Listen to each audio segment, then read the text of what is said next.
Hello साथियों, नमस्कार। आप सभी का स्वागत है ज्ञान जी इसके यूट्यूब चैनल पर। तो जैसा कि आप सभी लोगों को पता है कि हमारा लेक्चर नंबर 7 कंप्लीट हो चुके हैं, जिसमें हमने बहुत सारे प्रश्नों को कंप्लीट किया है। तो आज हम लेक्चर नंबर 8 की बात करने वाले हैं, यानी कि आज हम लेक्चर नंबर 8 की बात करेंगे, जो आपके लिए वेरी वेरी मोस्ट इंपॉर्टेंट होगा। क्योंकि क्वेश्चन को एक टॉपिक वाइज और चैप्टर वाइज कराने से बेहतरीन है कि एमसीक्यू फॉर्मेट में उन टॉपिकों का पूरा डिस्कशन कर दिया जाए। क्योंकि प्रीलिम्स एग्जाम के लिए हमें क्वेश्चनों की जरूरत होती है, ना कि टॉपिक की जरूरत होती है। क्योंकि टॉपिक अगर हम जैसे एटमॉस्फेयर का भी पढ़े तो हो सकता है उसमें से ना आए क्वेश्चन, ठीक है। क्योंकि हमें 150 140 जहां पर भी जैसे भी प्रश्न आते हैं, आपको वैसे वैसे प्रश्नों की हमें जरूरत पड़ती है। लेकिन मैं आपसे कहूंगा प्रीलिम्स एग्जाम निकालने के लिए आपको क्वेश्चनों की जरूरत होती है, ना कि टॉपिकों की जरूरत होती है। लेकिन मैंने आपके लिए एक ऐसा सिनेरियो, एक ऐसा सेशन लॉन्च किया है जो आप सभी लोग लगातार देख रहे हैं उसको। तो मैं आपको बता दूं ऐसा सिनेरियो क्या है।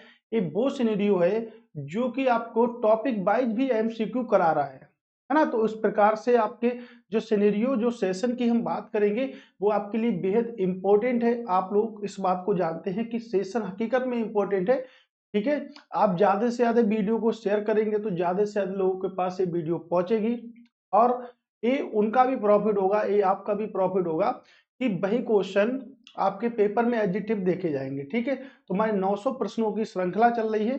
30 दिन में आपके 30 मल्टीप्लाई 30 यानी कि 900 क्वेश्चन को कंप्लीट हम कर रहे हैं। और जैसा कि आप सभी लोगों को पता है कि ये श्रृंखला आपके लिए हर एग्जाम के लिए, चाहे वो एलटी का एग्जाम हो, यूपीपीसीएस का एग्जाम हो, आरओ का ही, यूपीएससी का भी एग्जाम हो, उन सभी के लिए बेहद इंपॉर्टेंट है, ठीक है। तो देखते हैं आज की क्लास में क्या रहते हैं क्वेश्चन। तो क्वेश्चन कुछ इस प्रकार से हैं आज की क्लास के, ठीक है। और आज की क्लास की जो भी हमारी जलवायु है, जो भी जलवायु से स्पेशल फॉर्मेट के जो क्वेश्चन आपके बनते हैं, जैसे कि आपने बहुत कम इन क्वेश्चनों को देखा होगा, लेकिन आपको बता दें यूपीपीसीएस वगैरह में ऐसे बहुत सारे क्वेश्चन पूछे गए हैं, एलटी में पूछे गए हैं, पीजीटी, यूपी टीजीटी, सभी पेपरों में क्वेश्चन पूछे जाते हैं। जैसा कि एक क्वेश्चन आपको कुछ ना कुछ ये लग रहा होगा कि ये क्वेश्चन क्या मैं पहली बार पढ़ रहा हूँ, कोपेन की जलवायु क्या है। अभी तक तो हमने जलवायु जो पढ़ी थी वो क्या पढ़ी थी, भारत की जलवायु पढ़ी थी। जैसा कि आप सभी लोगों को पता है कि भारत की अगर बात करेंगे, भारत की अगर बात करेंगे तो क्या करेंगे भारत की बात में। तो भारत की जलवायु कैसी है, भारत की जो जलवायु है वो आपके अक्षांशीय देशांतरीय विस्तार पर आधारित होती है। जैसा कि मैंने आपको पहले लेक्चर में बताया था कि अक्षांशीय विस्तार और देशांतरीय विस्तार पर आधारित होती है, ठीक है। जलवायु को देखिएगा, अक्षांशीय विस्तार की अगर हम बात करेंगे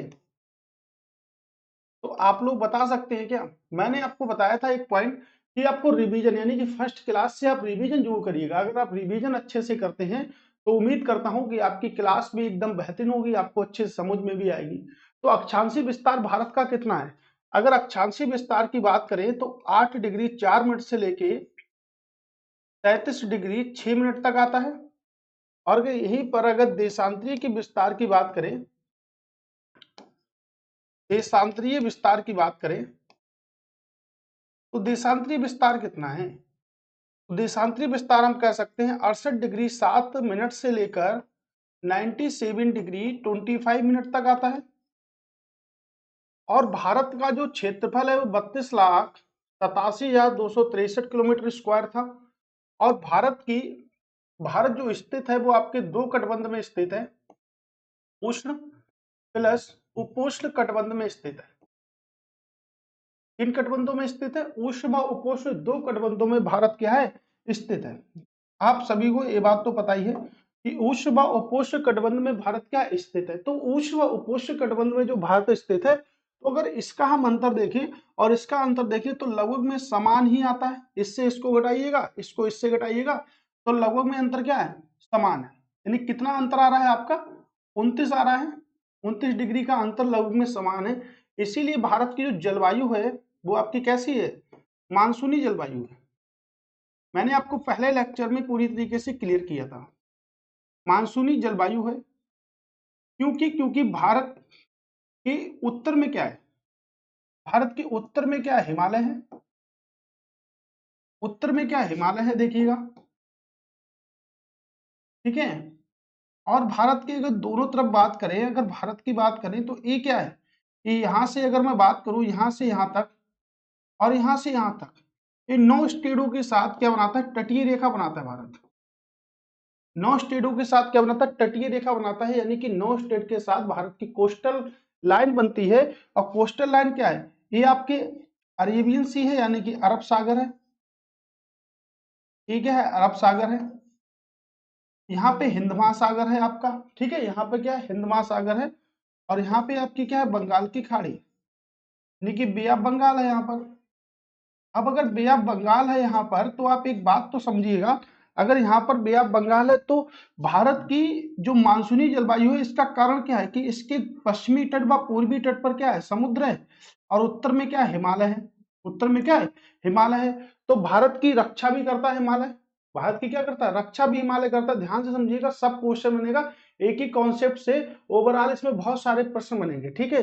भारत क्या करता है, हिमालय की रक्षा, हिमालय से भारत की क्या होती है, रक्षा होती है। और दोनों ओर इसके क्या है, समुद्र तट है, पूर्वी घाट और पश्चिमी घाट पर, ठीक है। इधर क्या कर देंगे, इधर हम कर सकते हैं पूर्वी घाट, इधर क्या कर सकते हैं, पश्चिमी घाट। पश्चिमी घाट अधिक विकसित है अकॉर्डिंग ऑफ पूर्वी घाट की अपेक्षा। और पूर्वी घाट और पश्चिमी घाट जहां पर मिलते हैं, वहां पर नीलगिरी की पहाड़ियां बनती हैं। क्या बनती है, नीलगिरी की पहाड़ियां भी वहीं पर बनती हैं। तो पॉइंट अब ये आ रहा है कि मानसूनी जलवायु जो है, तो मानसूनी किस भाषा का शब्द है, तो मानसूनी आपके अरबी भाषा का शब्द है। किस भाषा का शब्द है, अरबी भाषा का शब्द है, ठीक है। अगर मानसूनी अरबी भाषा का शब्द है, तो एक बात तो याद रखिएगा कि भारत की जलवायु मानसूनी आखिर है क्यों, इन कारण से क्या है, मानसूनी है। उष्ण उपोष्ण कटिबंध के कारण से क्या है, मानसूनी है भारत की जलवायु, ठीक है। इतनी बात तो क्लियर हो चुकी है। लेकिन अब जो पॉइंट है, ये लेक्चर नंबर फर्स्ट में मैंने आपको कंप्लीट पढ़ाया, ठीक है। ओवरऑल मैंने आपको कंप्लीट बताया है कैसे कैसे कितना कितना निकालते हैं, ठीक है। अगर आपको कंफ्यूज तो इससे इसको घटाना है, इसको इससे घटाना है, तब आपका अच्छा सा निकल के आएगा। 29.2 यहाँ पर आएगा, 28.5 आपका यहाँ पर आएगा निकल के। उसके बाद में आपको क्या करना, यानी कि लगभग में 29 डिग्री का अंतर है। ये स्टेटमेंट में भी क्वेश्चन आपके बनते हैं, ठीक है। अब देखिएगा, अभी कोपेन के अनुसार एक आपने राजधानी पढ़ी होगी कोपेनहेगन, ठीक है।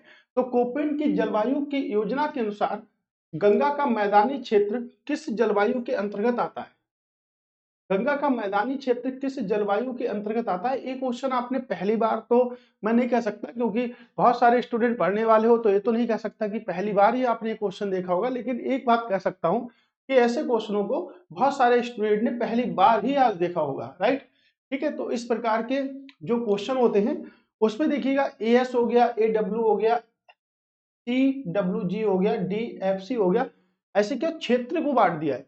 कोपेन ने क्या करा, क्षेत्रों को बांट दिया है। जैसे गंगा की अगर बात करेंगे, तो गंगा तो आपको पता है, गंगा का मैदानी भाग जो होता है भारत का हृदय स्थल कहलाता है। गंगा का मैदानी भाग भारत का हृदय स्थल कहलाता है, यानी कि हार्ट कहलाता है।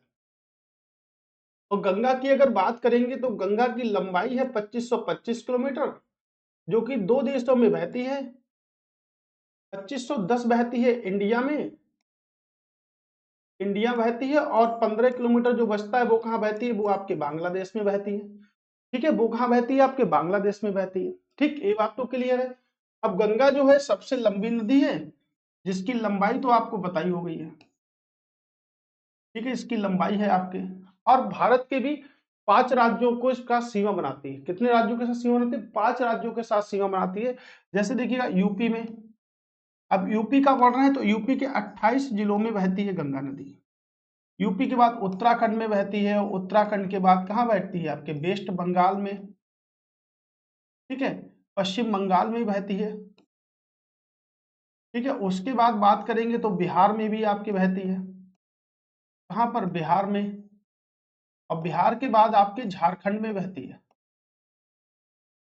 ना। तो आपके 5 राज्यों के साथ सीमा बना रही है। कितने राज्यों के साथ सीमा बना रही है, 5 राज्यों के साथ सीमा बना रही है, ठीक है। अब क्वेश्चन मेरा ए है, क्वेश्चन के मेरे आंसर जो है वो ए वाले हैं। अब क्या इन वाले आंसरों को कभी देखा है क्या हमने, क्या कभी देखा है, क्या कभी कर सकते हैं, तो बिल्कुल कर सकते हैं कि आप हमारे साथ जुड़े हैं। तो आपके लिए एक चार्ट जो कि 2 तरीके से है, पहले इस तरीके से है, और दूसरा वाला चार्ट आपके इस तरीके से है। किस प्रकार से क्वेश्चन बनेंगे, हर प्रकार है, हर तरीका है, हर कंफ्यूजन दूर हो जाएगा आपका, कोई भी समस्या होने वाली नहीं है। ठीक है, अब देखिए कोपेन की योजना के अनुसार भारत की जलवायु प्रदेश क्या है, भारत के जलवायु प्रदेश अब कहते हैं CWG, क्या कहते हैं CWG, जिसमें C कैपिटल है, W स्मॉल है, GB स्मॉल है। आप कैसे भी लिख सकते हो, लेकिन आपको लिखने का तरीका आपका यही है। जैसे इसके अंतर्गत क्या आता है, इसके अंतर्गत आता है गंगा का मैदानी भाग। क्या आता है, गंगा का मैदानी भाग। चलिएगा देखिएगा अभी क्या है, इसमें गंगा का मैदानी भाग किस क्षेत्र के अंतर्गत आता है, तो गंगा का मैदानी भाग किस क्षेत्र के अंतर्गत आता है, ऑप्शन नंबर सी। कितना टाइम लगा आपको करने में, आपको करने में मात्र जस्ट ए सेकेंड लगा, अगर आपको याद है, चार्ट आपको याद है। उसके बाद पूर्वी राजस्थान का क्षेत्र आता है। ठीक है, यानी कि राजस्थान का ओनली पूर्वी क्षेत्र जो होता है वो आपके CWG के अंतर्गत आता है। देखिएगा इस चार्ट को आप ध्यान से पढ़िएगा, क्योंकि ये चार्ट बहुत इंपॉर्टेंट है। ठीक है, उसके बाद उत्तरी मध्य प्रदेश का क्षेत्र आता है, उत्तर पूर्व भारत का क्षेत्र आता है, पूरे भारत का क्षेत्र नहीं आता, जो कि उत्तर पूर्व भारत का क्षेत्र है वो इसके अंतर्गत आता है। ठीक है, यानी कि क्या आता है, गंगा का मैदानी क्षेत्र आता है, पूर्वी राजस्थान का क्षेत्र आता है, उत्तर मध्य प्रदेश का क्षेत्र आता है, और उत्तर भारत का भी क्षेत्र आता है। ठीक है, यानी कि उत्तर पूर्व भारत का भी क्षेत्र आता है, ये याद रखिएगा। ठीक है, उसके बाद एएस की बात करेंगे। एएस तमिलनाडु का कोरोमंडल तट, क्या आता है, तमिलनाडु का कोरोमंडल तट, यानी कि कोरोमंडल तट जो है वो आपके कहां पर है, तमिलनाडु में है। ठीक है, और तमिलनाडु में कोरोमंडल तट पर कौन सी पहाड़ियां पाई जाती है, नीलगिरी। कल भी मैंने आपको बताया था, नीलगिरी की पहाड़ियां। ठीक है, नीलगिरी की पहाड़ियां पाई जाती हैं, और नीलगिरी की पहाड़ियों पर जनजाति रहती है टोडा। कौन सी जनजाति रहती है, तो भाई टोडा जनजाति रहती है। तो आपको पता चल रहा होगा कि टोडा जनजाति भी कहाँ रहती है, नीलगिरी की पहाड़ियों पर रहती है, तमिलनाडु में। ठीक, ओके, बात समझ गया। अब देखिएगा आपका AW क्या कहलाता है, AW को देखिएगा, कर्क रेखा के दक्षिण प्रादीपीय पठार का अधिकांश भाग आता है। प्रादीपीय पठार की सबसे लंबी नदी कौन सी है, आपकी गोदावरी नदी। प्रादीपीय पठार की सबसे लंबी नदी है गोदावरी नदी, इसकी लंबाई है 1465 किलोमीटर। ठीक है, और दूसरी कौन सी नदी है, कृष्णा नदी है, जो कि प्रादीपीय भारत की दूसरी सबसे लंबी नदी है, जिसकी लंबाई है आपके 1400 किलोमीटर। ठीक है, याद रखिए कर्क रेखा के दक्षिण प्रादीपीय पठार का अधिकांश भाग किसके अंतर्गत आता है, कोपेन के अनुसार किसके अंतर्गत आता है, तो AW के अनुसार आता है। आपको पता है कर्क रेखा 23.5 डिग्री का एंगल बनाती है। कितने का एंगल बनाती है, 23.5 डिग्री का एंगल बनाती है, वो भी नॉर्थ साइड में। भारत के 8 राज्यों से होकर गुजरती है। लेक्चर नंबर 1 को देखिएगा, कितने राज्यों से गुजरती है, भारत के 8 राज्यों से होकर गुजरती है आपकी कर्क रेखा के प्रादीपीय अधिकांश भागों के अंतर्गत जो आता है वो AW के अंतर्गत आता है। ठीक है, आप देखिएगा BWHW राजस्थान का सबसे पश्चिमी भाग आता है। तो राजस्थान का सबसे पश्चिमी भाग जो होता है वो आपके किसके अंतर्गत आता है, capital B small W small H small W के अंतर्गत आता है। राइट, कोई दिक्कत। फिर देखिएगा इस वाले को देखिएगा, BSHW उत्तर पूर्वी गुजरात, पश्चिमी राजस्थान और पंजाब के कुछ भाग आते हैं। क्या आते हैं, पंजाब के कुछ भाग आते हैं। ठीक है, पंजाब के कुछ भाग आते हैं, ये बात को याद रखिएगा। उसके बाद देखिएगा इंपॉर्टेंट है AMW गोवा के दक्षिणी में भारत का पश्चिमी तट। ठीक है, गोवा यानी कि गोवा का जो दक्षिण में भारत का पश्चिमी तट है वो आपका आता है। DF में देखिएगा, चलिए DF में देखिएगा, DFC में देखिएगा अरुणाचल प्रदेश आता है ओनली। क्या आता है, अरुणाचल प्रदेश आता है। आपको चार्ट नहीं देखना बार बार, आपको पता होना चाहिए इस बात पे। ठीक है, क्या आता है, अरुणाचल प्रदेश आता है। ई में क्या आता है, ई में आपके जम्मू कश्मीर आता है, हिमाचल प्रदेश आता है, और आपका उत्तराखंड आता है। ठीक है, अब इसमें कई सारे क्वेश्चन पूछे जा सकते हैं। इसमें मेरी तरफ से तो एक ही बेहतरीन प्रश्न बन रहा है, वो प्रश्न आप देखिएगा कौन सा हो सकता है। जैसे ये तो आप लोगों को सभी को पता ही हो गए हैं, और ये आपके लिए वेरी वेरी मोस्ट इंपोर्टेंट भी है दोस्तों। ये इतने इंपॉर्टेंट हैं कि आपका क्वेश्चन जब भी आएगा तो आप इनको जरूर जरूर सोचोगे कि ऐसा चार्ट हमें पहली बार देखने को यहाँ पर मिला था। ठीक है, तो आप देखिएगा ये तो इंपॉर्टेंट है ना। अब इसमें राजस्थान देखिएगा, राजस्थान आपने कई बार देखा, एक तो राजस्थान के अंतर्गत ये वाला आ रहा है, राजस्थान के अंतर्गत एक तो ये वाला आ रहा है आपका, यानी कि एक तो राजस्थान के अंतर्गत ये वाला आ रहा है। देखिए अब पूछा गया था इसलिए बता रहा हूं, राजस्थान के अंतर्गत एक तो राजस्थान के अंतर्गत ये वाला आ रहा है आपका, ठीक है, और फिर राजस्थान के अंतर्गत आपका ये वाला भी आ रहा है, ठीक है, बात समझ गए। तो राजस्थान के अंतर्गत कितने आपके आ गए, एक आ गया आपका, दो आ गए, और कितना आपका आ गया, ठीक है। अब देखिएगा और भी है, तीन आ गए आपके, ठीक है, कितने आ गए, तीन आ गए, और एक आपका कौन सा होगा, ठीक है जी, आपके आ गए। तो इसको याद रखिएगा, एएस भी आता है, इसका कुछ हिस्सा भी आता है एएस का, ठीक है, याद रखिएगा। या एएस का ना कह के आपसे कह सकते हैं कि एएस का हिस्सा ना आकर ए डब्ल्यू का हिस्सा आता है, क्योंकि राजस्थान ए डब्ल्यू क्यों लिखा, क्योंकि 8 स्टेटों से कर्क रेखा आपके गुजरती है, कितने स्टेटों से, 8 स्टेटों से आपके कर्क रेखा गुजरती है। कर्क रेखा कितने स्टेटों से गुजर रही है, 8 राज्यों से गुजर, जिसमें राजस्थान भी तो आपके आता है। तो राजस्थान भी जब कर्क रेखा के अंतर्गत आता है तो ये भी समझना होगा कि राजस्थान के लिए कितने शब्द हैं, तो राजस्थान के लिए आपके 4 शब्द हैं भाई, ठीक है, A W, C W G, B W H W, B S H W, ये आपके 4 शब्द जो कोपेन की जलवायु के अनुसार जो प्रयोग किए जाते हैं, राजस्थान के लिए प्रयोग किए जाते हैं। एक क्वेश्चन आपके राजस्थान पीसीएस में पूछा गया था, रेस के पेपर में पूछा गया था, आरएएस के पेपर में पूछा गया था, ठीक है, और आपके लिए वो कॉन्सेप्ट जो आपको कहीं भी नहीं मिलने वाला है। तो आपको शायद एक कंप्लीट याद हो गया होगा, ठीक है, पीडीएफ आपको इस नंबर पे मिलेगी, ठीक है, आप इस नंबर पे कांटेक्ट कर सकते हैं पीडीएफ के लिए।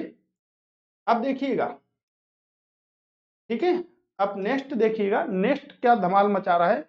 अब इसके क्षेत्रों की बात की जाएगी, ठीक है, किसके क्षेत्रों की बात की जाएगी।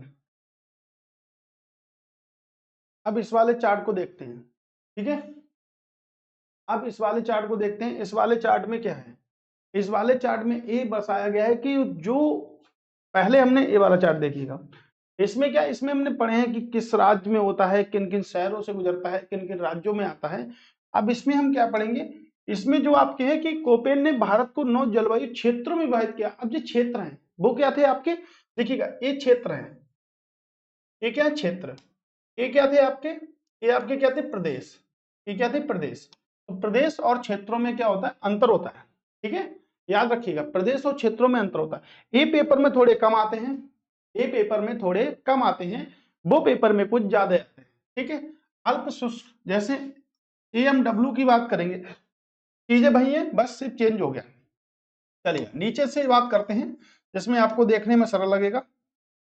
अगर ई की बात करेंगे तो ध्रुवीय प्रकार होता है, ई में क्या होता है, ई में आपके ध्रुवीय प्रकार होता है, ठीक है, याद रखिएगा ई में क्या होगा, आपका ध्रुवीय प्रकार होगा, टुंड्रा प्रकार होगा, ठीक है, ईटी में क्या होगा, टुंड्रा प्रकार होगा। ई एफ सी में क्या होगा, डीएफसी में क्या होगा, अल्प गर्मी के साथ ठंडी व आर्द्र सर्दियां होंगी, ठंडी व आर्द्र सर्दियां होंगी, ठीक है। सीडब्ल्यूजी में क्या होगा, शुष्क, सीडब्ल्यूजी में क्या होगा, शुष्क सर्दियों के साथ मानसून का प्रकार होगा, शुष्क सर्दियों के साथ मानसून का प्रकार होगा। ये देखिएगा ये भी इंपॉर्टेंट है, ठीक है, उष्ण मरुस्थलीय प्रकार है, यहां पर क्या है, आर्द्र शुष्क स्टेपी प्रकार है। एडब्ल्यू में क्या, उष्णकटिबंधीय सवाना प्रकार है। एएस में क्या है, उच्च सूर्य काल में शुष्क मौसम के साथ मानसून का प्रकार है, शुष्क मौसम के साथ मानसून का प्रकार है। और अल्प शुष्क शीत ऋतु के साथ मानसून का क्या है, प्रकार है, ठीक। इस बात को देखिएगा ये कितना आपके लिए क्या बेहतरीन हो सकता है। तो देखिएगा इसके क्वेश्चन कम आते हैं, जैसे आ सकता है कि ईटी किससे संबंधित है, आपके टुंड्रा से, किससे संबंधित है, आपके टुंड्रा से संबंधित है। ठीक है, किससे संबंधित है? आपके ध्रुव प्रकार से संबंधित है, अल्प गर्मी से है, और आपके ये जो आपके लिए इंपॉर्टेंट है, ये सभी इंपॉर्टेंट है। ठीक है, मैंने आपको क्षेत्र भी पढ़ा दिए, आपको ये याद रखना है कितने क्षेत्रों में विभाजित है, 9 क्षेत्रों में।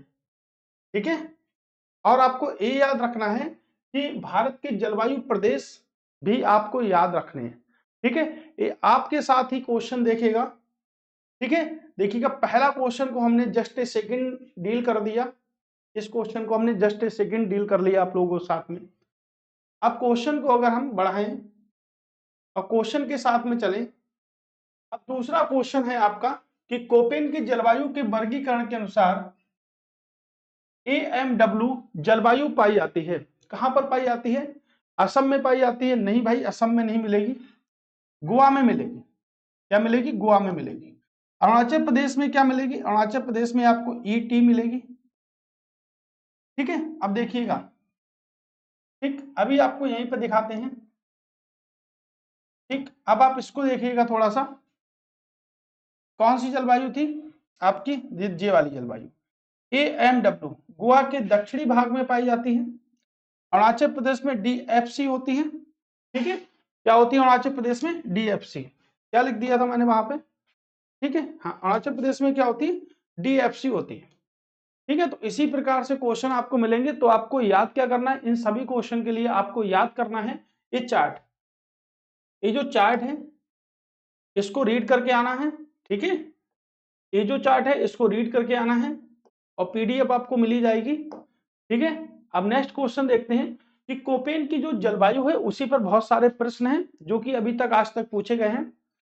कोपेन का जलवायु, कोपेन का भारतीय जलवायु का वर्गीकरण निम्नलिखित में किन किन विचारों पर आधारित होता है? तो किन किन विचारों पर आधारित होता है, जो कि इसका वर्गीकरण है वो किन किन विचारों पर आधारित होता है? ठीक है, तो किन किन विचारों पर आधारित होगा ये समझिएगा। औसत मासिक तापमान, औसत वार्षिक वर्षा, औसत मासिक वर्षा। देखिएगा तीनों पे करेगा, इस पे करेगा, तीनों पे करेगा। ठीक है, तीनों पर करेगा भाई दोस्तों, एकदम नंबर 1 है, तीनों पर ही करेगा आपके लिए। ठीक है, याद रखिएगा इस बात को। देखिएगा एक एक बेहतरीन बेहतरीन प्रश्न लाया हूं मैं। अब देखिएगा, भारत में निम्नलिखित में से किस राज्य व स्थान पर हमें कोपेन के वर्गीकरण के अनुसार AS प्रकार की जलवायु मिलती है? तो AS प्रकार की जलवायु कहां मिलती है? कश्मीर घाटी में। कश्मीर घाटी में क्या मिलेगा आपको? केसर मिलेगा। क्या मिलेगा? केसर मिलेगा। कश्मीर घाटी में केसर मिलेगा, और केसर में मिलेगा ई। क्या मिलेगा? ई। कोरोमंडल तट में मिलेगा? बिल्कुल मिलेगा। तो आंसर क्या होगा? कोरोमंडल का तट। ठीक है, कोरोमंडल का तट इसका आंसर होगा। देखिएगा, देखते हैं, देखिएगा AS, AS तमिलनाडु का कोरोमंडल तट क्या होगा? तमिलनाडु का कोरोमंडल तट AS। ई में क्या है? जम्मू कश्मीर है। क्या है? हिमाचल प्रदेश है ई में। क्या है? उत्तराखंड है। क्या है? उत्तराखंड है। क्या समझ में आया? ठीक है, ये 3 पॉइंट है। अब आप इसी प्रकार से करेंगे तो इसमें ये भी पूछ सकता है कि उत्तर पश्चिम भारत में कौन सा होगा। देखिएगा, उत्तर पश्चिम भारत में ओवरऑल तो कोई सा नहीं होता, इसलिए पूछता नहीं है। ठीक, अब देखिएगा यहां से। ठीक, बात समझ में आ गई? तो कोपेन से आपको बहुत सारे प्रश्न बन सकते हैं, उसी चार्ट से प्रश्न बनेंगे, इसलिए मैंने 2-3 प्रश्न आपको बेहतरीन करा दिए, और आपकी उम्मीद है कि आप कर भी लेंगे आगे चार्ट याद करने के बाद। कह रहा नीचे दिए गए जलवायु और क्षेत्रों के प्रकार हैं जिनमें पाए जाते हैं, वह विकल्प चुनिए जो दोनों का सही मिलान है, यानी कि सही मिलान कौन सा है ये आपको चुनना है। उष्णकटिबंधीय मानसून जलवायु मालाबार तट पर पाई जाती है, तो मुझे तो लग रहा है कि यही कथन सही है, क्योंकि ये वही मालाबार तट पर पाई जाती है। ठीक है, और मालाबार का तट कहां पर है? तो मालाबार का तट आपके केरल राज्य में। और कोरोमंडल तट कहां पर है? तो कोरोमंडल का तट आपके, ठीक है, तमिलनाडु में। उष्णकटिबंधीय आर्द्र शुष्क जलवायु मध्य प्रदेश में मिलेगी। उष्णकटिबंधीय आर्द्र जलवायु कहां मिलेगी? उष्णकटिबंधीय शुष्क जलवायु आपको महाराष्ट्र मिलेगी। नहीं, ये भी गलत है, ये भी गलत है, और ये भी गलत है। आंसर कौन सा सही होगा? आंसर आपका सही होगा आंसर नंबर A। ठीक है, अब देखिएगा ये भी इंपॉर्टेंट प्रश्न है। और ये वो प्रश्न है जो आप कर सकते हो, आराम से कर सकते हो, कोई भी परेशानी वाली बात नहीं है। भारत में कोपेन के द्वारा जलवायु वर्गीकरण के संदर्भ में कथनों पर विचार कीजिए। कौन से विकल्प सही है? ठीक है, कौन से विकल्प सही है? उन्होंने भारत को 9 जलवायु क्षेत्रों में वर्गीकृत किया है। अभी मैंने आपको बताया, आपको याद रखना होगा, 9 जलवायु क्षेत्र वर्गीकृत किया है। भारत का कोरोमंडल तट मानसून शुष्क ग्रीष्म जलवायु का अनुभव करता है। ठीक है, ये भी देखिएगा, ग्रीष्म शुष्क जलवायु का अनुभव करता है भाई। कर्क रेखा के उत्तर में क्षेत्र उष्णकटिबंधीय सवाना प्रकार का की जलवायु का अनुभव करता है। कर्क रेखा 23.5 डिग्री एंगल बना दिया। कितनी डिग्री एंगल बना दिया? 23.5 डिग्री। 23.5 डिग्री एंगल बना दिया तो उत्तर नहीं होगा, क्या होगा? दक्षिण होगा। दक्षिण में क्षेत्र उष्णकटिबंधीय सवाना प्रकार की जलवायु का अनुभव करता है। सवाना प्रकार की जलवायु का अनुभव करता है, ये गलत हो गया। 1 व 2 दो सही है। क्या सही है? 1 व 2 दो आपके राइट है। ठीक, याद रखिएगा, दो क्या है? एकदम राइट है। ठीक, नेक्स्ट क्वेश्चन क्या कहता है? नेक्स्ट क्वेश्चन हमसे, कोपेन के वर्गीकरण के अनुसार भारत के निम्नलिखित में से किस राज्य में हमें ए प्रकार की जलवायु मिलती है? ये मतलब आपके कोरोमंडल तट, अभी तो पढ़ा, रिपीट हो गया। ए मतलब कोरोमंडल का तट। कोपेन की जलवायु के वर्गीकरण के अनुसार निम्नलिखित कथनों पर विचार कीजिए। तो निम्नलिखित कथनों पर विचार कीजिए। कोपेन द्वारा राजस्थान के 3 जलवायु क्षेत्र हैं। देखिए क्वेश्चन बन गया, कोपेन द्वारा राजस्थान के 3 जलवायु क्षेत्र हैं क्या? कोपेन द्वारा राजस्थान के 3 जलवायु क्षेत्र हैं क्या? बताइएगा भाई। चलते हैं पहले कॉन्सेप्ट पर। कोपेन द्वारा राजस्थान के कितने जलवायु क्षेत्र हैं? 1 2 3 और 4। 1 2 3 4 देखो, ध्यान से देखो, यही जलवायु क्षेत्र हैं जहां पर राजस्थान आएगा, क्योंकि मुझे पता था ये प्रश्न कहीं ना कहीं आपके पेपर में पूछा गया है। तो कोपेन द्वारा राजस्थान के 3 जलवायु क्षेत्र नहीं है, कितने हैं आपके? 4 जलवायु क्षेत्र हैं। कितने? 4। ठीक, एडब्ल्यू अर्ध शुष्क क्षेत्र राजस्थान के दक्षिणी भागों में पाया जाता है। बिल्कुल सही है, दक्षिणी भागों में पाया जाता है। बीएस डब्ल्यू में औसत वर्षा 10 से 20 सेंटीमीटर होती है। नहीं भाई, औसत वर्षा होती है 20 से 40 सेंटीमीटर। ठीक है, यहां कितने में? 3 में नहीं, कितने में? 4 में। तो पहला गलत हो गया, बी वाला सही हो गया। जिसमें ए ऑप्शन है वो तो गलत हो गया, इसमें ए ऑप्शन है वो तो गलत हो गया। ठीक है, एक सिंगल तो है नहीं। ठीक है, देखिएगा, ए ऑप्शन तो गलत हो गया। गलत कथन पूछा है, सही कथन पूछा है, सही कथन पूछा है। ठीक है, बी वाला सही है। औसत वर्षा आपकी इतनी है। ठीक है, सतही और कांटेदार झाड़ियां घास पीएच डब्ल्यू की विशेषताएं हैं, तो बिल्कुल विशेषताएं हैं। ठीक है, ऑप्शन क्या मिस्टेक में चल रहा है कोई? स्थान के दक्षिणी भागों में पाया जाता है। औसत वर्षा तो नहीं है, ये भी गलत है। बी वाला तो ठीक है, सतही व कांटेदार झाड़ियां घास BSW की विशेषता, ए वाला भी ठीक है। यानी कि बी और डी सही है, लेकिन ऑप्शन है नहीं, तो बी और डी सही आप कर लेना। ऑप्शन आपकी गलत हो गए कहीं ना कहीं से। ठीक है, याद रखिएगा, बी और डी सही है और आपका आंसर बे गलत है, तो आप उसको सही कर लीजिएगा। आप तो सिर्फ नोट्स बनाइएगा, आपको आंसर से नहीं लिखना। एक तो बी वाला सही है, यहाँ पर 4 होगा, यहाँ पे 20 से 30 होगा, और डी वाला ऑप्शन आपका सही है एकदम। कोई भी प्रॉब्लम वाली बात नहीं है। ठीक है, हो सकता है ऑप्शन इधर से उधर हो गए हों। भारत में मालाबार तट पर बहने वाली शक्तिशाली दक्षिण या दक्षिण पूर्व हवाओं को किस नाम से जाना जाता है? मालाबार का तट कहां पर है? आपके केरल में। ठीक है, कोरोमंडल का तट कहां पर है? कोरोमंडल का तट आपके तमिलनाडु में है। मालाबार का तट आपके कहां पर है? मालाबार का तट आपके केरल में है। काली आंधी कहते हैं, लू कहते हैं, पश्चिम की ओर चलने वाली हवाओं को लू कहते हैं। पश्चिमी हवाओं को क्या कहते हैं? लू कहते हैं। लू से बचने के लिए क्या खाओ? प्याज खाओ। प्यार मत करो, प्याज खाओ, ठीक है, प्याज खाओ। बोरा, एलिफेंटा, क्या कहते हैं इन्हें हम? एलिफेंटा कहते हैं, ठीक है। प्यार नहीं करना है, प्याज खाना है, ठीक है। प्याज खाएंगे तो लू नहीं लगेगी। पश्चिम की ओर चलने वाली हवाओं को क्या कहते हैं? लू कहते हैं बेटा, ध्यान रखो, क्या कहते हैं? लू कहते हैं। देखो फिर से आ गया। भारत के योजना आयोग ने भारत को कितने कृषि जलवायु क्षेत्रों में विभाजित किया है? तो योजना आयोग ने कितने कृषि जलवायु क्षेत्रों में इसको विभाजित किया है? 15, 25, 18 और 20। कितने? 15। प्रश्न ये भी तो आपके पेपर बन सकता है कि भाई कौन सा नहीं है, कौन सा नहीं है, ये भी तो प्रश्न बन सकता है। तो आइए उस प्रश्न पर भी चर्चा करते हैं कि भाई कौन सा नहीं है। कब आए थे? 1989 में आया था। योजना आयोग ने, अब क्या हो गया, नीति आयोग ने 15 प्रमुख कृषि जलवायु प्रदेशों में वर्गीकृत किया है। नीति आयोग का डिस्कशन करेंगे संविधान में। पश्चिमी हिमालय, पूर्वी हिमालय, निचला गंगा मैदान, मध्य गंगा मैदान, ऊपरी गंगा मैदान, ठीक है। ये देखिएगा, पश्चिमी हिमालय, पूर्वी हिमालय, देखिएगा पूर्वी हिमालय हॉटस्पॉट का क्षेत्र नहीं है, लेकिन पश्चिमी हिमालय हॉटस्पॉट का क्षेत्र है क्या? पता।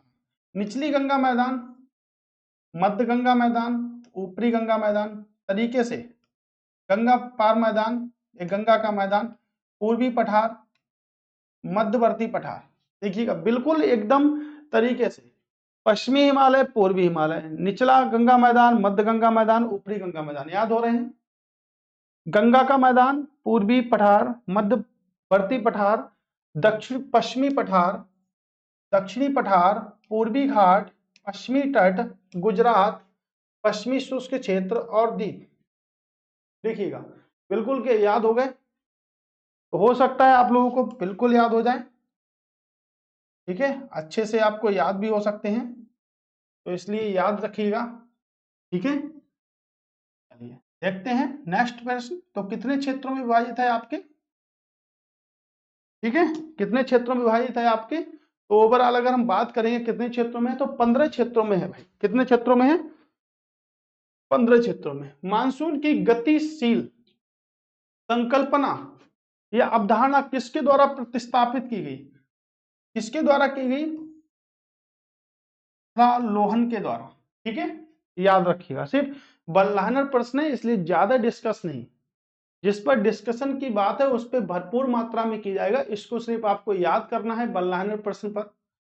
मानसून की उत्पत्ति पर कौन सा सिद्धांत अवधारणा बताती है कि मानसून महाद्वीपों और महासागरीय घाटियों के अंतर तापमान के कारण उत्पन्न होते हैं? कौन सा बताता है? ठीक है, हैली की थर्मल अवधारणा बताती है। सिर्फ बल्लाहनर प्रश्न बल्लाहनर की तरह ही याद करेंगे, ठीक है, राइट। निम्नलिखित में से क्या थॉर्न थवेट के जलवायु वर्गीकरण का आधार है? तो भाई थान थवेट जो थे वो जलवायु वर्गीकरण के लिए जाने जाते थे। तो वर्षा की प्रभावशीलता व तापीय दक्षता, वर्षा की प्रभावशीलता व तापीय दक्षता इनके लिए इंपॉर्टेंट थी, यही इन्होंने कॉन्सेप्ट बनाए थे। इनके आगे एक क्वेश्चन और भी है। कर्नाटक, आंतरिक तमिलनाडु, देखिए कर्नाटक, आंतरिक तमिलनाडु, पश्चिमी आंध्र प्रदेश और मध्य महाराष्ट्र में विस्तृत पश्चिमी घाटों में पूर्व में स्थित क्षेत्रों को क्या कहते हैं? देखिएगा कुछ इस प्रकार के प्रश्न हैं जो आपको वल्लाहनर में बहुत ज्यादा सहायता करेंगे आपके पेपर में, जब भी वो प्रश्न पूछे जाएंगे। मैं कोई अपने घर से नहीं लाया, कहीं बना के नहीं लाया, बहुत मेहनत करके प्रीवियस ईयर क्वेश्चनों को ही उठा के लाया हूं, ठीक है। बहुत सारे पेपर निकाला हूं, गूगल से निकाला हूं, क्वेश्चन पे डिस्कस किया है आपके लिए कौन सा क्वेश्चन बेहतर हो सकता है कि आपको एक ही प्लेटफॉर्म से कंप्लीट स्टडी मटेरियल प्रदान कर दिया जाए। जैसे ज्योग्राफी पढ़ना है तो ज्योग्राफी के लिए आपको कहीं बाहर जाने की जरूरत नहीं है, ठीक है। आप घर पे बैठ के पूरी उम्मीद के साथ कह सकता हूं मैं कि आप पढ़ाई ज्ञान जीएस से अगर करेंगे तो आपने जो भी सब्जेक्ट पढ़ा है उसमें आपका फुल 100% क्वेश्चन आएगा, क्वेश्चन कहीं से भी बन जाए। 900 क्वेश्चनों के बाद इंडियन ज्योग्राफी की शायद आपको जरूरत नहीं होगी। आज क्वेश्चन नंबर 227 चल रहा है, ठीक है, आपको जरूरत नहीं होगी। कल से 50 से ज्यादा प्रश्न एक क्लास में हम लेकर आएंगे। अभी तक 30-30, 35-35 का कॉन्सेप्ट चल रहा था, कल 50 है ना। बहुत जल्द आपकी 20 यानी कि 8 लेक्चर है हमारा, और बहुत जल्द आपके लिए कंप्लीट करने वाले हैं कंप्लीट क्लासों को। ठीक है, तो समझिएगा जरूर, बात जरूर ध्यान में रखिएगा कि क्या हम कर पा रहे हैं, क्या हमें कुछ करना चाहिए, क्या हमारा तरीका सही है। कोई कमी अगर है तो हमारा व्हाट्सएप नंबर है, हमारे लिए आपके लिए मैसेज कर सकते हैं कि सर ये कमी आ रही है। अगर आपको अच्छा लग रहा है फिर भी हमें मैसेज करिएगा कि आप में कुछ ना कुछ क्वेश्चन अच्छे हैं, कमेंट्स तो आप लोग कर ही रहे हैं। ठीक है, तो उस प्रकार से मैं आपको कहना चाहूंगा कि भाई मैं जब एफर्ट लगा रहा हूँ इतना ज्यादा, विभिन्न एग्जामों के क्वेश्चनों को लेकर आ रहा हूँ, क्योंकि मैंने इस बार भी पेपर में देखा है आरओ के कि जो पीजीटी, टीजीटी, एलटी ग्रेडों में जो क्वेश्चन पूछे गए हैं, ये जो प्रीवियस ईयर क्वेश्चन पीसीएस में पूछे गए हैं, उन सभी क्वेश्चनों को उठा के पेपर में रख दिया गया है। वो क्वेश्चन हमें नया इसलिए लगता है क्योंकि हमने प्रीवियस में पढ़े नहीं। हम चैप्टर के ऊपर प्रीलिम्स एग्जाम में चैप्टर पढ़ने के लिए आपको बहुत ज्यादा टाइम लगने वाला है। हाँ, मैं ये कह सकता हूँ 900 क्वेश्चन के पढ़ने के बाद और 900 क्वेश्चन की डिटेलेशन के बाद, डिटेल्ड और डिस्कशन के बाद शायद आपको इंडियन ज्योग्राफी पढ़ने की जरूरत नहीं होगी। ये मैं आपको वादे के साथ कह सकता हूँ। ठीक है, इसके बाद हम वर्ल्ड ज्योग्राफी पर भी चर्चा करेंगे। ठीक है, अगर हम मैपिंग से पढ़ेंगे तो और अच्छी बात है, आप अगर पढ़ाई कर रहे हैं मैपिंग से फिर भी ठीक है। इसके बाद हम इंडियन हिस्ट्री को पढ़ेंगे और तीनों प्रकार की इंडियन हिस्ट्री को अलग अलग पढ़ेंगे, और उसमें भी हम 900 900 900 क्वेश्चनों की श्रृंखला को शुरू करेंगे। ठीक है, वो भी आपके लिए शुरू करने वाले हैं, बहुत जल्द शुरू करने वाले हैं। ठीक है, तो हर चीज के लिए मेहनत कर रहे हैं, एफर्ट लगा रहे हैं, तो आप भी पूरी क्लास देखिएगा, क्योंकि अगर आप बीच में और आप रिवीजन करके नहीं आते हैं तो आपको कोई फायदा होने वाला नहीं है। ठीक है, अब देखिए, कर्नाटक आंतरिक, तमिलनाडु पश्चिमी आंध्र प्रदेश और मध्य महाराष्ट्र में विस्तृत पश्चिमी घाटों में पूर्व में स्थित क्षेत्रों को क्या कहते हैं। अब बलनानर प्रश्न है, अगर आपने एक झलक, एक गाना नहीं सुना, झलक दिखला जा, ठीक है, अगर आपने एक झलक भी इसमें देखी होगी ना, तो आप कहते 100% पेपर में मार्क करके आएंगे, और आपको आंसर लगाने से पहले मेरा चेहरा ध्यान में आएगा। ठीक है, इसलिए कर्म करते रहो, फल की इच्छा ना करो। अगर फल की इच्छा करोगे, अगर भगवान अगर भगवान तुम्हारे कर्मों से ही तुम्हारा मूल्यांकन कर देगा, भगवान तुम्हारे कर्मों से ही तुम्हारा मूल्यांकन कर देगा। वो ये नहीं देख रहा कि तुमने कितने दिन, कितनी रातें मंदिर में गुजारी हैं।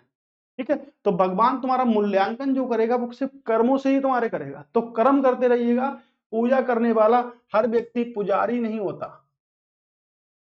ठीक है, अभी देख रहे हो सोशल मीडिया पे कैसी कैसी खबरें आती हैं, ये पुजारी ने वो कर दिया, कोई मंदिर में गया तो वो कर दिया। ठीक है, कर्म ही पूजा है, एक कॉन्सेप्ट ना, कर्म ही पूजा है। और उसमें सीधा सीधा बताया गया है कि कर्म करते रहिएगा, क्योंकि तुम्हारा मूल्यांकन अगर भगवान है तो वो सिर्फ कर्मों से करेगा, ना कि तुम्हारा मूल्यांकन पुजारी मंदिर में जाके करेगा। ठीक है, कर्म अच्छे करिएगा, मजबूत रखिएगा, मेहनत कर रहे हो तो पूरी लगन से मेहनत करिएगा, क्योंकि हमारी स्थिति सिर्फ यही है, गरीबी दूर करने का मात्र एक ही साधन है हमारे पास में, जो कि हमारी नौकरी है।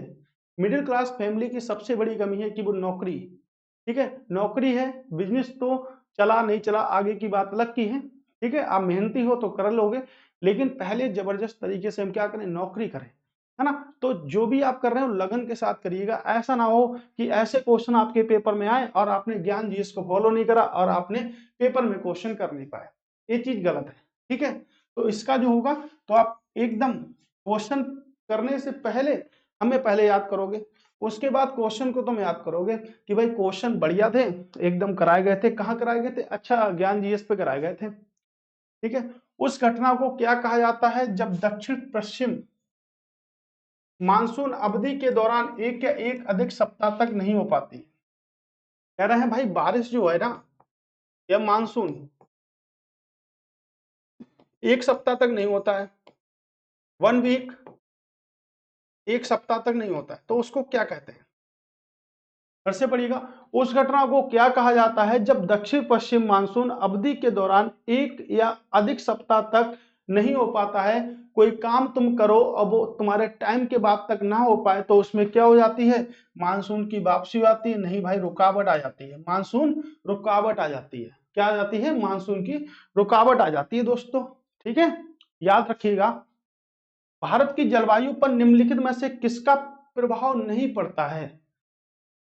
भारत की जलवायु पर निम्नलिखित में से किसका प्रभाव नहीं पड़ता है? मानसून का, गल्फ स्ट्रीम धारा का, भूमध्य रेखा का, हिंद महासागर का। यहां पर अगर कर्क रेखा भी होती फिर भी ये चल जाता कि भाई कर्क रेखा का भी प्रभाव पड़ता है, क्यों? कर्क रेखा भारत के मध्य में से होकर गुजरती है।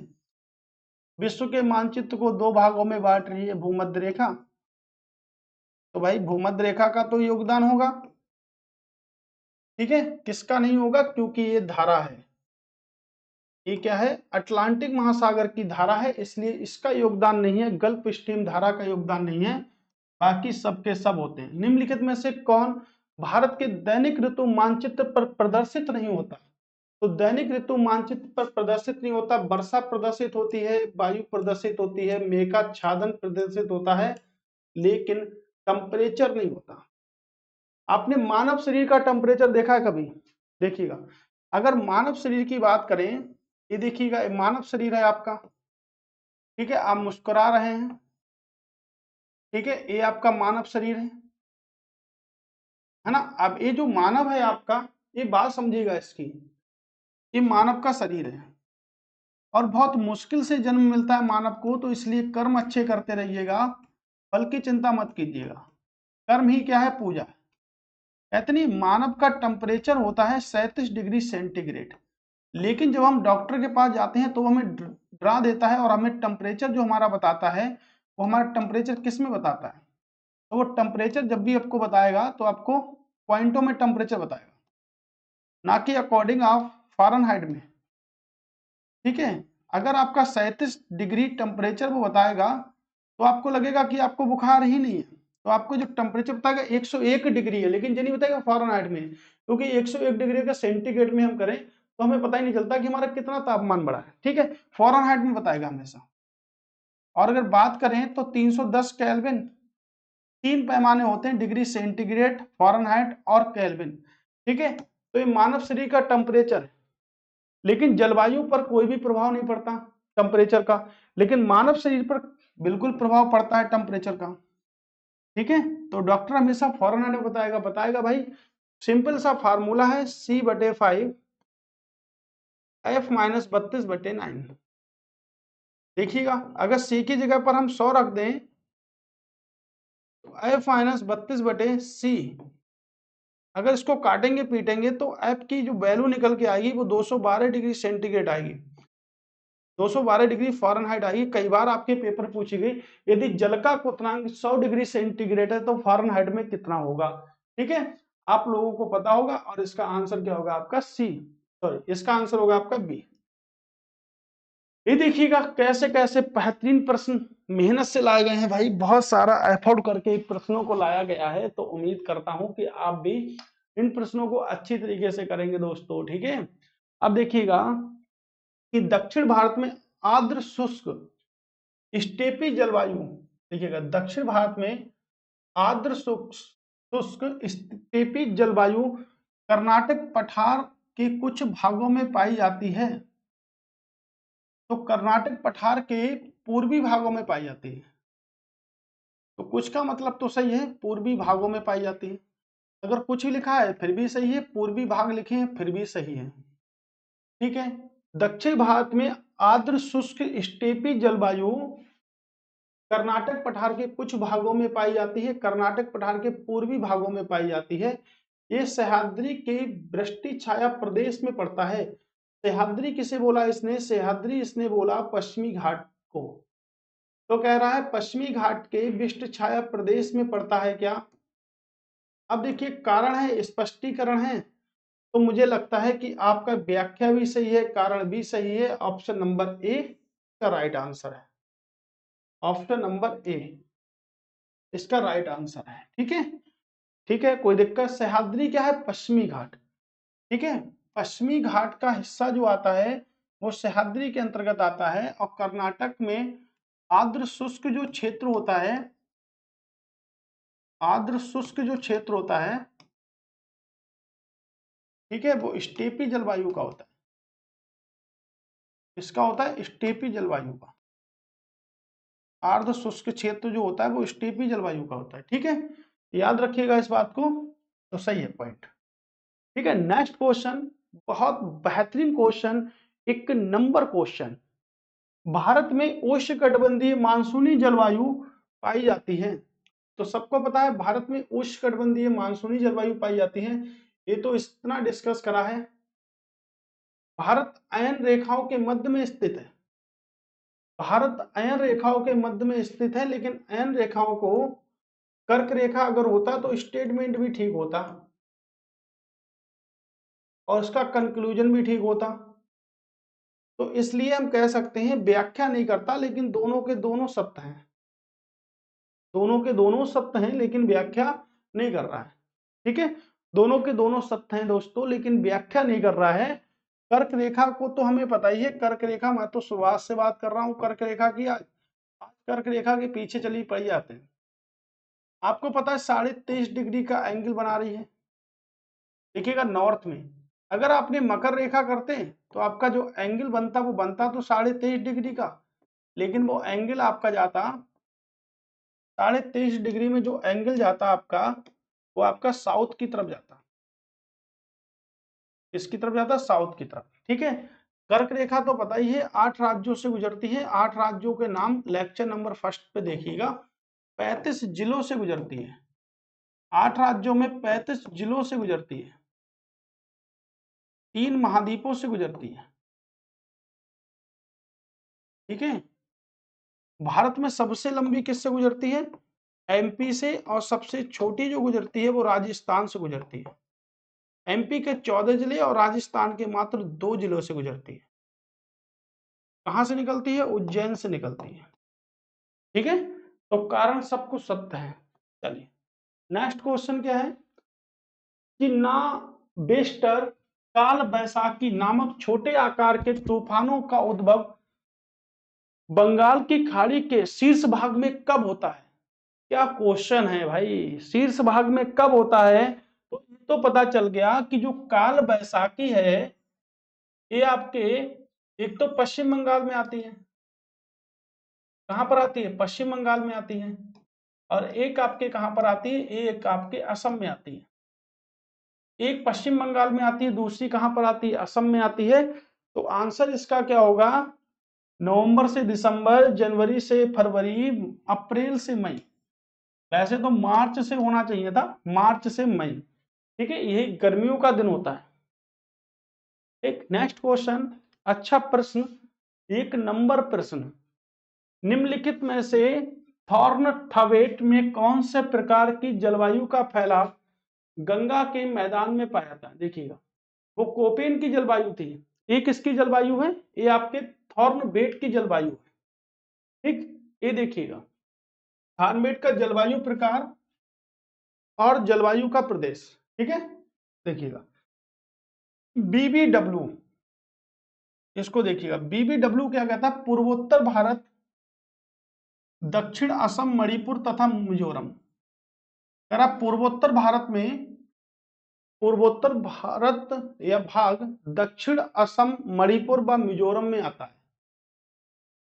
CAW दक्षिणी क्षेत्र है। संपूर्ण प्रादीपीय पठारी क्षेत्र तथा गंगा मैदानी का दक्षिण क्षेत्र। उत्तरी गंगा का मैदान, उत्तरी गंगा का मैदान CBW में आता है। उत्तरी गुजरात व दक्षिण राजस्थान का जो क्षेत्र आता है वो DAW में आता है। भाई ये आपको याद करना पड़ेगा, ये चार्ट आपको याद ही करना है। सिर्फ DAW गुजरात और राजस्थान है। ये देखिएगा छोटा शहर है, छोटा शहर ही मान सकते हैं। उत्तरी गंगा का मैदान है। ठीक है, संपूर्ण प्रादीपीय, देखिएगा ऐसे याद करिएगा कि CA क्या है? प्रा है, प्रादीपीय है। CB क्या है? तो CBG है, यानी कि गंगा है। ठीक है, DA क्या है? DAG और R है आपका। और BB क्या है आपका? तो BB आपके पूर्वोत्तर है। क्या? पूर्वोत्तर है। ठीक है, ऐसे आप याद करेंगे तो ज्यादा बेस्ट रहेगा आप लोगों के लिए।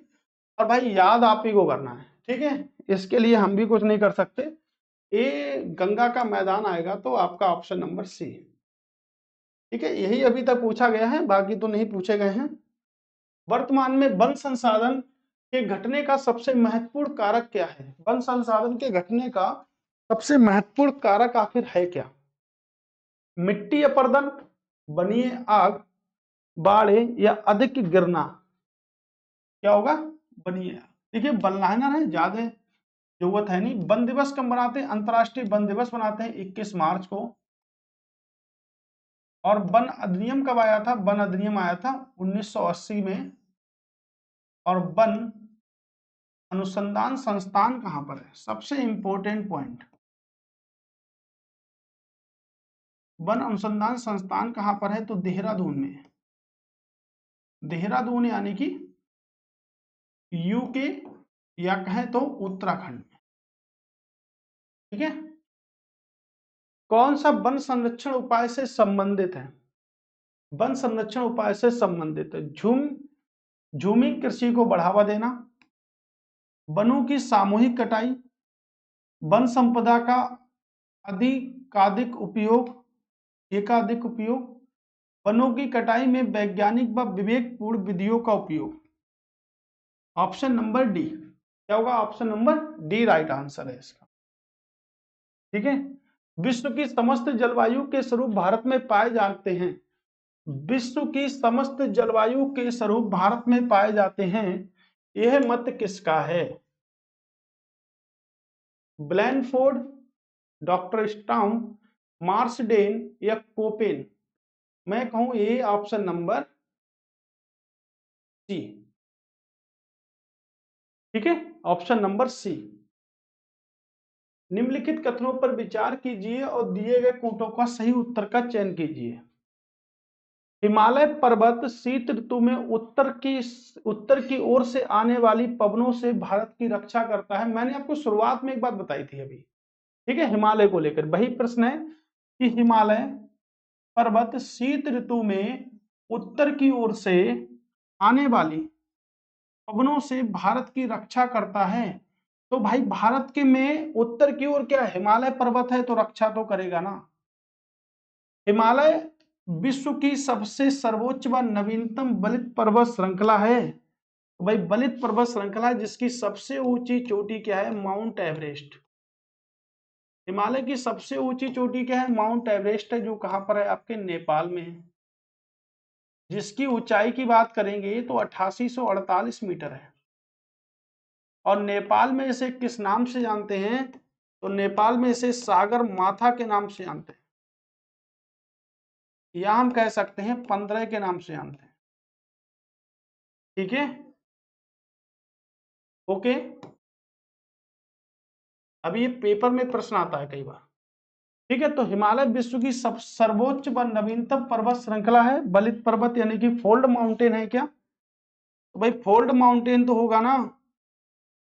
माउंटेन क्या होते हैं? जिनकी ऊंचाई 600 मीटर से अधिक होती है उन्हें हम क्या कहते हैं? पर्वत कहते हैं। और जो 600 मीटर से नीचे होते हैं उन्हें हम क्या कहते हैं? तो उन्हें हम रेंज कहते हैं। उन्हें हम क्या कहते हैं? पहाड़ी कहते हैं। क्या कहते हैं? उन्हें हम पहाड़ी कहते हैं। ठीक है, 600 मीटर से अधिक क्या कहलाते हैं? आपके रेंज कहलाते हैं।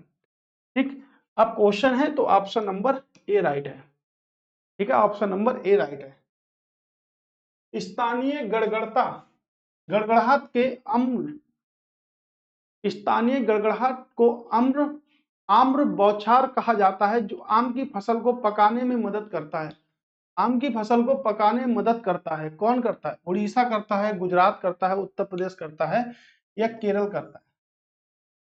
कौन करता है? आपके केरल करता है। ठीक है, 239 प्रश्न हो चुके हैं। केरल करता है। भारत में कितने जैव भौगोलिक क्षेत्र हैं? भारत में कितने जैव भौगोलिक क्षेत्र हैं? 2, 4, 10 या 6? तो डी वाला सही है, यानी कि ऑप्शन है 10। कितने हैं? जलवायु क्षेत्र आपके 15 है, यहाँ पर क्षेत्र कितने हैं? 10। अब देखिएगा चार्ट है कुल भौगोलिक क्षेत्रफल का। कुल भौगोलिक क्षेत्रफल कितना है? ट्रांस हिमालय क्षेत्र कितना है? ट्रांस हिमालय है आपका, हिमालयन जोन है, भारतीय रेगिस्तान जोन है, मरुस्थल भी कह सकते हैं, आर्द्र शुष्क जोन है, पश्चिमी घाट भी है। ये हिस्सा घेरे हुए है। ट्रांस हिमालय 5.6% है, 6.4 है, 6.6 है, 16 देखिएगा। आर्द्र शुष्क क्षेत्र क्या सबसे ज्यादा घेरे हुए है क्या? पश्चिमी घाट कितना है आपका? 4। ठीक है, 5 इधर हो गए, 5 अभी और है। दक्कन का पठार है, जो कि 4.2 घेरे हुए हैं। गंगा का मैदान है जो कि 10.8 घेरे हुए है। उत्तर पूर्व जो क्षेत्र है वो आपका 5.2 है। तटीय क्षेत्र है वो 2.5 आपका घेरे हुए हैं। और अंडमान निकोबार द्वीप समूह है वो आपका ये है। तो प्रश्न ये भी पूछा जा सकता है कि कुल भौगोलिक क्षेत्रफल का सबसे ज्यादा क्षेत्र किसमें आता है, तो आर्द्र शुष्क क्षेत्र सबसे ज्यादा आता है। कहता है आर्द्र शुष्क सबसे ज्यादा आता है और सबसे कम किसके पास है, तो सबसे कम इसके पास है और उसके बाद आपका इसके पास है। और पश्चिमी घाट को लेके भी पूछा जा सकता है कि पश्चिमी घाट का कितना है, तो पश्चिमी घाट का 4 है। ठीक है, पश्चिमी घाट के बाद में आपसे दक्कन का पठार पूछा जा सकता है, तो दक्कन के पठार का आपका इतना है। ठीक है, गंगा का मैदान भी पूछा सकता है, 10 पॉइंट इतना है। ठीक है, क्षेत्र। भारतीय जलवायु के संदर्भ में अक्टूबर हीट क्या है, यानी कि अक्टूबर की गर्मी क्या है, किससे संबंधित है अक्टूबर की गर्मी। उत्तरी मैदानी इलाकों में आसमान में बादल छाए रहेंगे। मानसून निवर्तन के दौरान गर्म व आर्द्र जलवायु होगी, यही है। ठीक है, उत्तर भारत में जलने वाले ये तो है नहीं, भारी बारिश भी ये भी नहीं है, ये भी नहीं है, यानी कि ऑप्शन आपका बी अक्टूबर हीट से यही है। देखिए बल्लाहना फटाफट कर लेते हैं। ठीक है, एकदम नंबर 1 है बल्लाहना प्रश्न आपके, कोई भी कमी वाली बातें नहीं है इसमें। ठीक है, इसलिए ज्यादा डिस्कस नहीं, बल्लाहना प्रश्न में ज्यादा डिस्कस करोगे तो कोई फालतू की बातें हैं, सिर्फ टाइम वेस्ट करना है। जैसे ये क्वेश्चन है, अब इसमें आपको सिर्फ याद करना है। ठीक है, बल्लाहना प्रश्न है, अगर आप फालतू की बात करेंगे तो आपका सिर्फ टाइम भी वेस्ट होगा। ठीक है, तो टाइम बिल्कुल वेस्ट मत करिएगा। देखिएगा, एक कमेंट्स मेरे पास बहुत आता है, मेरे व्हाट्सएप नंबर पे एक बात लिख के बहुत आती है कि सर बहुत सारे टीचर देखे हैं मैंने, वो फालतू की बकवास करते हैं, फालतू क्वेश्चन कराते हैं और कोई भी सही से क्वेश्चन नहीं कराता है। यानी कि एक एक घंटा, दो दो घंटे, तीन तीन घंटे क्लासें हो गई हैं तो वो कमेंट्स ही पढ़ रहे हैं, पता नहीं कितना कमेंट्स पढ़ेंगे, उसमें वो क्लासों को बड़ी करते चले जा रहे हैं। जहां पर आधे घंटे की होनी चाहिए वहां पर 1.5 घंटे क्लास हो गई है। एक बार नहीं, एक स्टूडेंट ने नहीं, एक कई सारे स्टूडेंट जो कि अभी तक व्हाट्सएप नंबर से जुड़े हैं, उन लोगों ने ये बात मुझसे जो कही है कि जो आप पढ़ा रहे हैं वो ठीक है, ठीक है, लेकिन सबसे बड़ी बात यह है कि उसमें आप बिल्कुल भी बात नहीं करते हैं कि एक एक इंसान 10-10, एक एक घंटा, 20-20 मिनट तक भाई फालतू की बातें करता रहता है। वो आजकल लोगों के पास किसी के घर पे जाने का टाइम नहीं है, तो वो आपकी बातें क्यों सुनेगा। घर पे जाने का टाइम नहीं है भाई, बातें क्यों सुनेगा। इसलिए पूरी क्लैरिटी के साथ में क्वेश्चन को बताइएगा, उसके लिए शॉर्ट वीडियो है बातें करने के लिए। ठीक है, उस पर अगर यहाँ पर कोई व्यक्ति आया है तो वो पढ़ने के लिए आया है। पूरी फुल वीडियो वो जब ही देखेगा जब वो सीधे सीधे देखेगा, अगर बातें ज्यादा होंगी तो फिर बातें नहीं बन पाएंगी। ठीक है, तो मैं फालतू बातें नहीं करता, बल्लाहना क्वेश्चन में आपका टाइम वेस्ट नहीं करता। मैं सोचता हूँ ज्यादा से ज्यादा क्वेश्चन में 1 घंटे में आपको करा दूं।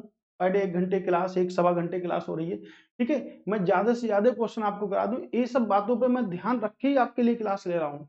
करने के लिए तो मैं भी बातें कर लूं, बातें कभी खत्म हुई किसी भी बातें नहीं हुई। कल कमेंट्स पढ़ने लगूं तो बातें बातें चलेंगी, जितनी देर कमेंट्स पढ़ूंगा उतनी बार बातें चलेंगी। ठीक है, मुझे पढ़ना है, मुझे पढ़ाना है और आपको पढ़ना है। ठीक है, और आपको पढ़ना है तो समझ लो मुझे भी पढ़ना ही है। ठीक है, और आप लोग इतने बेहतरीन तरीके से अगर क्वेश्चनों को डील कर रहे हैं तो एक अच्छी बात है यहाँ पर। ठीक है, अब देखिए इस क्वेश्चन में अगर मैं टाइम लेता हूं तो बेकार की बात है। ठीक, निम्नलिखित में से किस शहर में वार्षिक तापांतर अधिक होता है, किस शहर में वार्षिक तापांतर अधिक होता है। कुआलालंपुर मलेशिया में है, कहां पर है आपके, मलेशिया में है, मलेशिया की कैपिटल है। दिल्ली तो आपको पता है भारत की कैपिटल है। शंघाई आपके चाइना में है लेकिन कैपिटल शंघाई की नहीं, चाइना की बीजिंग है। उलान बटोर आपकी कहाँ की कैपिटल है, मंगोलिया की। देखिए उलान बटोर है आपके उत्तरी अक्षांश पर स्थित है, इसलिए कहां पर होगा आंसर, उलान बटोर। दिन का अधिकतम तापमान सामान्यता होता है, तो दिन का अधिकतम तापमान कहां पर होता है, अधिक कहां पर होता है। देखिएगा, न्यूनतम कहां पर होगा, भोर में होगा, लेकिन अधिकतम कहां होगा, अपराह्न में होगा। ठीक है, सर्वाधिक दैनिक तापांतर किस प्राकृतिक प्रदेश में पाया जाता है, सर्वाधिक दैनिक तापांतर किस प्राकृतिक प्रदेश में पाया जाता है।